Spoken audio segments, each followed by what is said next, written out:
could talk to the animals, just imagine it, chatting with a chimp in chimpanzee. Imagine talking to the tigers, chatting with a cheetah. What a neat achievement it would be if I could talk to the animals, learn their languages, maybe take an animal degree. I'd study elephant and eagle, buffalo and beagle, alligator, guinea pig and flea. I would converse in polar bear and python, and I would curse in fluent kangaroo. If people asked me, can you speak rhinoceros? I'd say, of course, Ross. Can't you? If I conferred with the furry friends, man to animal, think of the amazing repartee. If I could walk with the animals, talk with the animals, grunt and squeak and squawk with the animals, and they could talk to me.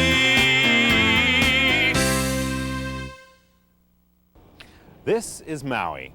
She's an 18-month-old Maltese, and what they say about dog being man's best friend is certainly true in our case. I really love this dog, and I bet that whatever pets you have, you probably feel the same way. I've often looked deeply into her brown eyes and thought, there's something going on in there. If only I could understand her thoughts and communicate with her. That would be pretty amazing and would make our relationship even better. Sounds impossible. Well, that's what I thought, until I met Beatrice Lydecker. Since 1969, Bea has been on the cutting edge of animal-human communication. She's an animal psychologist who's been astonishing people with her proven ability to communicate with animals, from wild birds to championship racehorses like Secretariat. She's the author of 2 pioneering books that have sold in the hundreds of thousands and have been translated into several languages.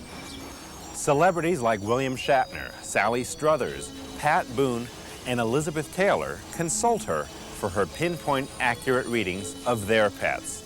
Bea has appeared on just about every major TV talk show. Good Morning America, Johnny Carson, Joan Rivers, Oprah Winfrey, and David Letterman. She's been featured in hundreds of publications, ranging from People magazine to the Wall Street Journal. Now, I'd heard all about Beatrice Lydecker, but I was a little skeptical. So one Saturday we went to the park together and picked random people who were out walking their dogs. He said that when he came to live with you, he was fairly young, and that you got real frustrated with him because you couldn't get him to calm down, so you put him in a big crate, and that to kind of confine him and settle him down a little bit. I asked him if he likes any other animals at all. He said, I love to see squirrels, small rabbits, cats. Fascinated with cats. You have a cat that teases these dogs, comes near a fence, and it looks like it's a block wall or a solid wood fence. It doesn't look like an open wire fence. And he said he sees a cat coming over that every once in a while and then going over it, and it looks like it's going over to a neighbor's house. And she was talking about an orange chow chow that she liked real well. And I don't see it anymore. I don't see it anymore. You've been out here watching or something? I've never been here before. She has a boyfriend we call Lessingham, an orange chow, but we can't bring him together anymore because this guy won't permit it. She misses him very much. She She wants to know if she could That's kinda visit him weird. without this one. And I said, well, what do you think about this one? She said, well, I thought it was kind of fun at first having a puppy, but he is kind of obnoxious, and she wishes you would put him in the crate once in a while and take her for a walk without him. Because she said, he takes all my attention and I can't go visit my friend. If I could ask him anything and get an absolute answer, I'd be like, what does he like most and least about living with me? He likes to get wet. He likes wet. Yeah. And he said, could I have a kiddie pool in the summer when it's hot? That Actually, he could. he has one. Okay, because he doesn't have it right there now, he said. Because it's not there right now with water in it. Well, we put it out yesterday. Oh, all right. It just came out It then. just came All right. out. He loves playing on ice. He loves to skid and slip and play on the ice. Most animals are afraid of that. He loves it. He talks about going up and down stairs a lot. That's very true. Does that make sense to you about the steps and the... Yeah, I have 4 floors in the townhouse, so he's Oh, I see us up go and down the down steps. stairs. You sound a little skeptical still. Skeptical, yes, a little bit. But I mean, I'm not down. I'm just skeptical. He said that there was a toy that he's missing, and it looks like it was a stuffed toy of some kind, and it looks like it was a stuffed toy Dalmatian, because it's white with spots on it. And it feels like he tore that up or something. Oh yeah, he rips the face off of Dalmatian toys. Yeah, because he says, I can't, I don't have that's it. That's right on. What do you think? Well, I'm still skeptical. That's my nature. I think it's, you know, we can't explain everything. Why couldn't she communicate with this dog? I mean, sometimes I think I do. Bee's abilities apply not only to dogs, but to just about any animal. She frequently does readings on racehorses, whose owners often consult Bee about their million-dollar prize-winning animals. We followed Bee as she performed a reading on a young foal. Okay, when I picture her back there with her mother being bred, I see her in the pasture and stuff, and she doesn't feel like she was so ornery then. But she said it was coming back that she started getting madder and madder, and, you know, in the ride in the van. And I said, well, why are you now getting mean? She said, I am learning. It's a learned behavior. She said, I'm learning I can get my own way if I start striking out and rebelling. We spoke with Dr. Daniel Flynn, a veterinarian and internationally respected pioneer in equine medicine and surgical techniques. We talked to him about his experiences with Bee's work. Now, you're a man of science. This doesn't make sense, does it? No, it doesn't. And I must say that men of science and people who try to find a reason for everything have great difficulty whenever something innovative or different happens in medicine. I must say that I'm as guilty as that as anybody, but I do think that we need to maintain objectivity, and I have just seen from repeated stories and instances where I've been really involved with them myself, where in fact there's some special communication that occurs here. Peggy Augustus, a breeder of championship racehorses, has a more personal story to tell about Bee. She met all my dogs who made not a sound when they saw her. I came home from picking her up at the airport, and instead of jumping all over me like they normally do, they just went over to her and stood and stared at her. And a little while later, one of the dogs, which had been my mother's dog and had just been living with me for about 6 months, started telling her the story and told her the whole history of his life. She said, oh, he's not a stray, he's lived with a lot of people, and he lived with one lady that he really loved, but she got up and left him one day and fell over and left him and never came back. And I said, you just described my mother dying, and I've been a believer in her ever since. I mean, this is the kind of little bits that always piece together that makes you believe that whatever way she's accomplishing this, it does work. Beatrice Leidecker, it's a pleasure to have you with us today. Thanks for joining us. Nice to be here. You talk to the animals. Absolutely. And I get answers. And you get answers. I get answers. Now tell me about that. That sounds so fantastic. How long have you been doing this? Since 1969. It's a long time ago, 20-some years. Wow. I suddenly walked up to a dog one day and I knew what he was thinking and feeling, and I went, ooh, talk to animals but don't get answers, you know. Thought that was kind of, you know, like far out weird stuff, and being a strong Christian, I don't get involved in any of the metaphysical or occult philosophies. And later in the day, I saw the owners, and they verified what I'd picked up from the animal. And it just kind of started happening. And I told a few friends, and they told a few friends, and it just kind of spread. And then the media found out about it, and some newspaper people found out about it, and it just kind of grew. You know what's really fun is people always love to talk about their pets. You know, they all think that their Fifi, poo-poo's on the paper, different from everybody else's Fifi. Right. And all you need to do is get them talking a little bit about their pets, and you'll learn a lot. One of the things you've told me is that you said animals are not dumb. Animals are capable of feeling all the same feelings you and I feel. They can feel love, anger, frustration, hurt. I think one of the cutest stories I had was this little poodle that just hated this lady's daughter. And every time that girl would come home from college for a visit with her mom, that dog would wet on all 4 tires of her car, would wet on her suitcase and every one of her shoes. I mean, he was saying loud and clear, I want to eliminate you from this house. We don't want you here. Beatrice, are animals smart? There's different levels of intelligence within animals. There's some of them that are really smart and some that are really dumb. You'll get some that, you know, you can teach them like heel, sit, stay. You'll just teach them one thing and you think they finally got it, and the next day you go back and people go, oh gosh, you know, it's like you didn't learn anything yesterday. People think animals are dumb then. Yeah, but they're not dumb. We have a tendency to judge an animal's intelligence by the way it mimics us as a human being. And folks, I have news for you. We're not the center of the universe. God is. We're one of His creations. We're made a little different from the animals, but we are one of His creations. And we need to remember that the animals don't have to mimic us to be intelligent. You know, people say, oh, look how smart my dog is. He sits around and goes, Master, what can I do to please you? And then the cat, you know, we try to tell a cat something, and the cat flips his tail in the air and says, I got other things to do, and out he walks. You know, and then we say, oh, look how smart the dog is. You know, and we see a chimpanzee, and we see him dressed up like a person, and they're holding a baby bottle or eating with a spoon. We say, oh, look how smart that chimpanzee is. He can act like a person. Well, you know, the average horse I've met is far more intelligent than any chimpanzee I've ever met. But he has a different way of relating to us and of relating to the environment. It's a different anatomy. You give that horse the same anatomy that you give a chimpanzee, and you're going to find out the average horse is pretty smart. But he stands out in the field, and what does he do? You know, a lot of people say to me, gee, my dog is sure dumb. All he does is sit around in the yard and eat. Well, what do you do with him? You know, do you teach him anything? You take a child and stick him in a yard and don't ever let him go out of that yard and don't do anything with him. You don't teach anything to him. He's not going to act very bright either.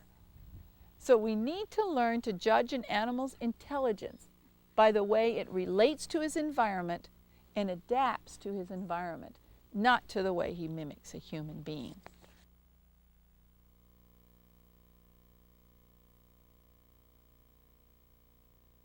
I had the flu very badly, had a terrible headache, and my roosters kept getting right outside of my window and crowing. And I went outside and I threw shoes at them, just anything to try to get them away from the house. And then after a while I noticed they were absolutely quiet. There were no more roosters.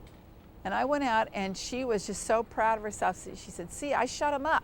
They're quiet now.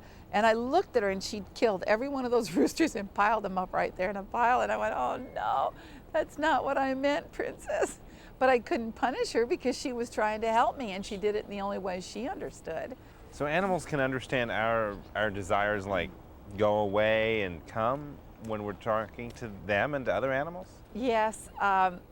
You know, dogs are a little more in tune to people than the cats are, in the sense that if you don't like a dog, you know, they'll stay away from you. They can feel that. They feel that rejection and that I don't like you. My animals are normally very friendly. If somebody comes over and my dogs shy away from them, I don't usually force it. And then I watch that person because I find I can generally not trust them. But cats, it's like a cat sees a person and they go, oh, you don't like cats, huh? So they come over and climb on you. Cats are just the opposite. They really seem to like to get to a person who doesn't want to. But then what are you thinking? See, you're thinking, oh, there's a cat. They always come and sit on me. I just know he's going to do that. And see, we picture it in our mind, and then they come over. So you're able to pick up their thoughts, and they're able to pick up ours? Any animal can read your mind. I don't care if it's a rattlesnake, a dog, a cat, an elephant, or what. You cannot hide your feelings from your animals. They can all pick up everything you think and feel. What types of emotions, what types of feelings can an animal pick up from us? Well, they pick up our love, anger, frustration. If we're irritable and we have a bad day, that's not the day you ride your horse or try to go out with your dog and train him or anything, because they're going to pick up that irritability. And see, animals don't have the ability to distinguish who you're angry at or who you're irritable at. They will all blame themselves and take it on themselves. So, you know, you tell your animal, hey, this is my problem, you're okay, this is between us, and then just don't try to train the days that you've got a real bad day.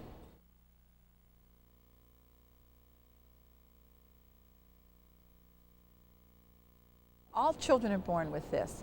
It's the thing where the child comes in and says, Mommy or Daddy, the dog wants something, or the cat wants something. We go, yeah, sure, cute fantasy, you know. We treat them like it's not real. We treat it like it's a fantasy. And when we do that, then they go to school and they learn vocabulary and they begin to shut it off because we've taught them that it's not real. But it is real.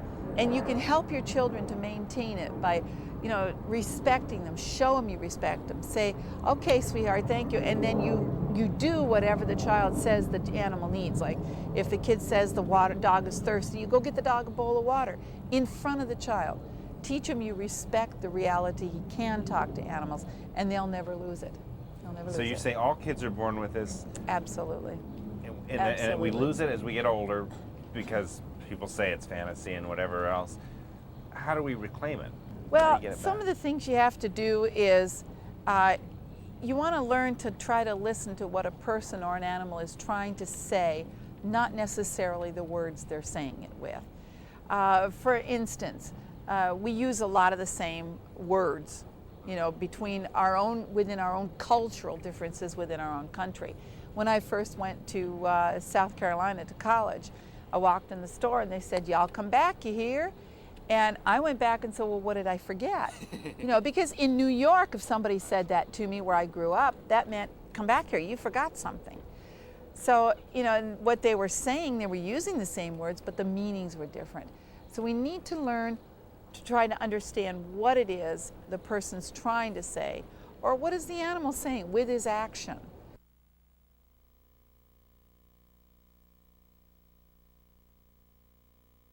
I lived in an area where there were a lot of poor children, and I had so many plums and peaches. And the termites got into my peach tree one day, and I went out there and I said, look, I respect your life, that you have a right to live too. There's an old log out in the back field. Go out and get in that log and eat that. But if you eat my peach tree, because I need these peaches for the kids in the neighborhood, I'm going to have to kill you. And I went out the next day, and they were gone.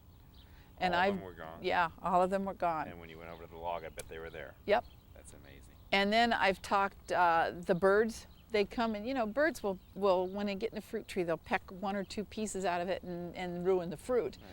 And I did the same thing with them. And I said, you can have all the plums on the top of the tree. I'll leave those for you. Wait a second. Now I did, and I said, I'll leave those for you, and the rest of them are for us. And they only ate the ones off the top of the tree, and all the rest of them we got. And even the ones that fell on the ground from the lower parts, they never touched them. But they did eat every single piece off the top of the tree.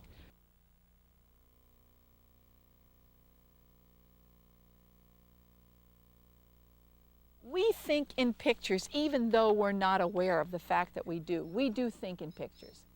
When you say, I think I'll go to the park today, you literally put a picture in your mind of that park. The animals can read your mind. All animals can read your mind. You cannot hide your feelings or your thoughts from your animals. Have you ever noticed your dog just sitting and staring at you sometime? Well, what they're doing is they're looking at you and seeing your picture and studying what you're thinking about the same way you look at a television screen. You can see the picture on there, you see the emotions, you can get the feeling of what's going on in there. The animals look at your mind and they do the same thing. So all animals can read your mind.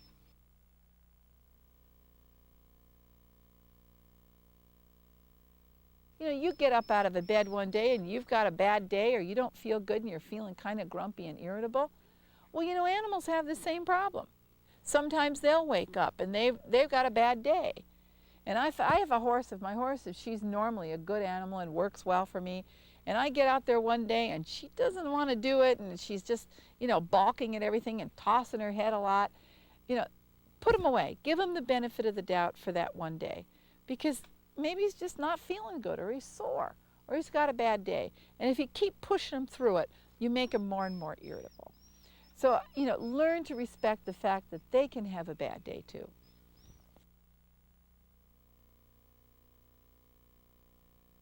Sometime when you're sitting in your easy chair watching TV or something, just think about going and getting a cup of coffee or a glass of tea and watch what your dog does. He won't do anything. Then think about going to the refrigerator and getting them a piece of cheese and sharing it with the dog, and watch how fast they beat you there. Or just think about taking a walk and watch how quick they go to the front door. Or think about giving them a bath and see if you can find them.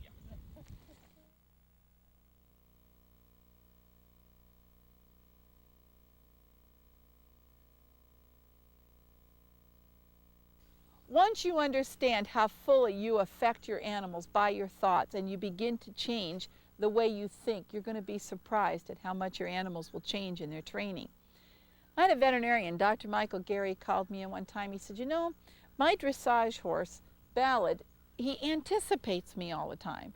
He said, when we're in a dressage trial, that horse keeps, you know, he keeps anticipating. And when I go to get ready for the next movement, even when the judge calls it out, he starts changing the next movement. He'll do a passade or a side pass or something before I signal him. He said, how can I break him of that? And the horse says, well, I love him. I want to please him. So all he has to do is think the next movement, and I'm willing to please him. He doesn't have to give me a signal. I'll do it for him anyway. So once he learned to wait and get his thoughts in line with when he wanted the movement to change, it did, and he didn't have any more problems. It was kind of fun. I have a German Shepherd that I'm awfully close to, and she reads my mind. And we went through a police training program with her. And it was real funny. She'd look at me and say, okay, what do you want me to do next? And I'd picture her tracking and finding the bad guy, or I'd picture her sitting there, you know, and letting all the people walk around her during the training part where they were trying to break them from moving when the crowds would come near for crowd control. And here's all the other dogs, the owners are going, heel, sit, stay, and the dog's going, you know, and my dog's going, what's the matter with those guys? Don't they learn? What's the matter with those dogs? And we didn't even have to practice during the week because we had such a bond between us that all I had to do was think it, and then Daphne would just do it for me. And so we need to learn. And oh, there was another time. I was down here in Virginia, and if you have dogs or horses that you're showing and you can't change your thought, then get a handler or somebody else to handle that animal for you. But don't tell them the problem, because then they have to overcome it in their mind.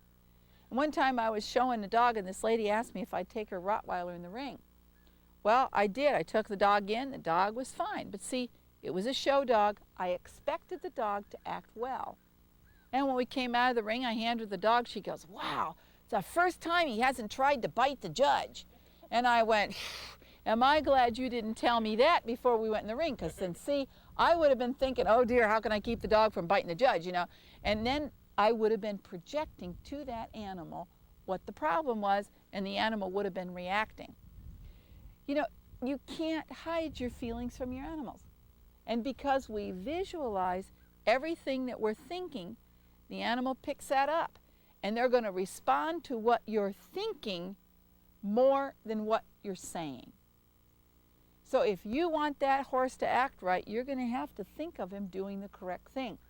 Like a lot of people say, gee, when I come up to a jump, that horse, you know, he's stopping at the jump. Well, what happens? The first time, the horse knows his timing's off. So he stops because he knows he can't make that jump. The second time he approaches the jump, what do? You go, uh-oh, he stopped at his jump last time. I hope he doesn't stop here again.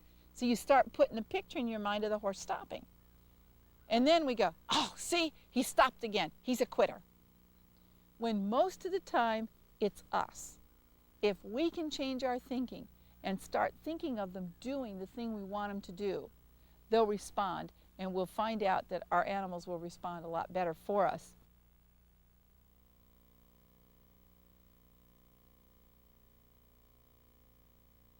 You cannot visualize an animal out of their natural instincts. If you get between a mother bear and its cub, you're not going to be able to tell that bear, you're a friend. You just better get out of there. You know, or if you have an animal that's hungry and you're standing between his food and his, you know, and him, you better get out of the way, because you're not going to be able to picture to that animal, hey, I'm a friend, it's okay, let's be friendly. So with natural instincts, you cannot visualize through that.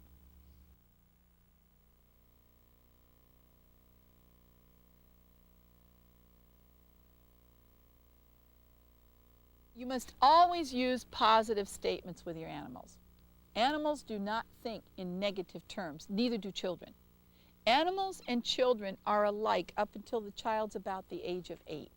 When they're up to that point, a child can't distinguish between reality and fantasy. Everything is real to them. You know, remember Art Linkletter, and children say the darndest things, you know, like, well, where did Adam and Eve go when God kicked them out of the garden? Well, they went to Sears, of course, because they had to get some clothes. You know, they're very literal and very real. Animals are the same way. If you say to a child, don't touch that, don't do this, don't do that. They throw out words like don't, isn't, won't, can't, not, shouldn't, wouldn't. Those are abstract concepts. An animal, just like a child, can only understand the positive part of a statement. When you're working with a child or an animal, the word no by itself is a simple, positive restraint. It means whatever you're doing, stop it. But if you say no bark, no bite, then you're making it a negative statement, and you've lost what you're trying to tell your animal. You have to learn to tell an animal and a child what to do instead of what not to do. If you don't want the dog on the couch, we have a tendency to say, don't get on the couch. And see, we can't visualize negative, abstract ideas. Where are you going to visualize them? In midair or something, not getting on the couch. So what you do is you say, stay on the floor. If you get on that couch, I'm going to punish you. And then you'll picture the wrong action with punishment. You'll picture the right action of staying on the floor with a positive, happy feeling.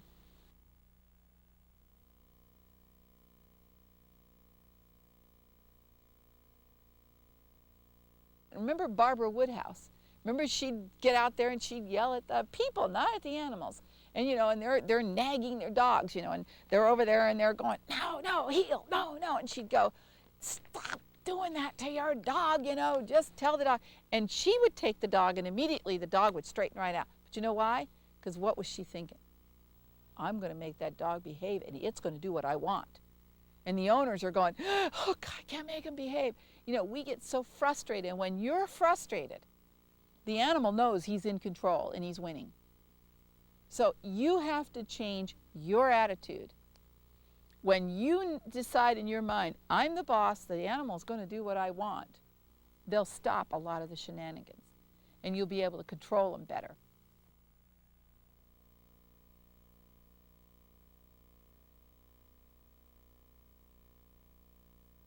Don't ever nag an animal. Have you ever been in a grocery store and you've been behind a mother and a little kid, and the little kid's grabbing for stuff, and the mother says, leave that alone.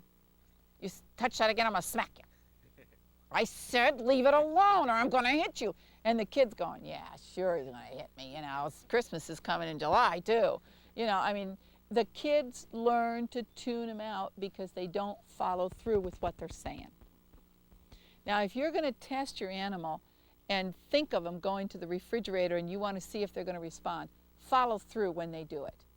Because they're going to begin to think, well, gee whiz, they mentally picture something and then they don't do it. So it's just like nagging a child. You got to follow through. You do it when you say, come, and if they don't, then we do what we call applied psychology. You go get them and you start them moving in the direction physically, start them moving in the direction so that they know you mean business. You have to be consistent with an animal. You can't tell them to stay off the couch one time and then the next time they get up there it's okay. You confuse them just like you do a child.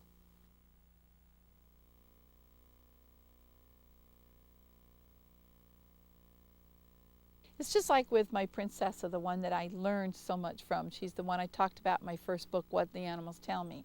She was my teacher. And, she was one day, her son used to steal my shoes. And she'd go outside and I'd tell her, go get my shoe, Princessa, and come back and I'll give you a treat.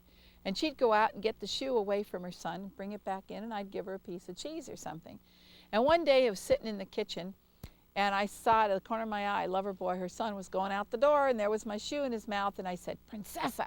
I never verbalized it because we had gotten to that point where I knew she could pick up my thought and was doing it. And I pictured her going to get my shoe, bringing it in, I'd give her a treat. And she sits there, and literally she did this. She went, I'm just a dog. I don't read minds. I'm just a dog. And I looked at her, I was so surprised. I said, you know what I mean, now go do it. And she got up, gave a big sigh, and went outside and got my shoe. So I knew she'd gotten it the first time around. So don't let them pull stuff on you. They're getting your picture. They can pretend like they don't, but they do. If I could talk to the animals, learn their languages, maybe take an animal degree, Congratulations, you're well on your way to earning a degree in animal communication, but there's still more to learn. In this video, Bea has taught us that we can truly communicate with animals, and she showed us the techniques of how to do it. Try these with your pet. They really work, and with practice, you'll start to see some amazing results, especially when it comes to getting your animal to do what you want. It just requires an openness on your part and a little practice. As I said, though, there's a lot more to learn. By now, you know, pets read our minds. But how would you like to be able to read theirs? Well, it's possible. And that means that you can have a dialogue, a real conversation mentally with your pet. It's an incredible skill and anybody can master it. For instance, you can ask your dog what its favorite food is and get an answer that may surprise you. You can also find out what your cat's life was like before you got it. These animals can understand you, and with Bea's techniques, you'll have the tools to receive and interpret their answers. We've produced a complete learning package called Bea Lydecker's Animal Communication Seminar and Workshop. It's a 2-volume video program consisting of 2 VHS tapes and an information-packed reference guide. Be sure to look for it so you can master Bea's more advanced techniques. You'll be able to tell your friends and family and your pet that you too can talk with the animals.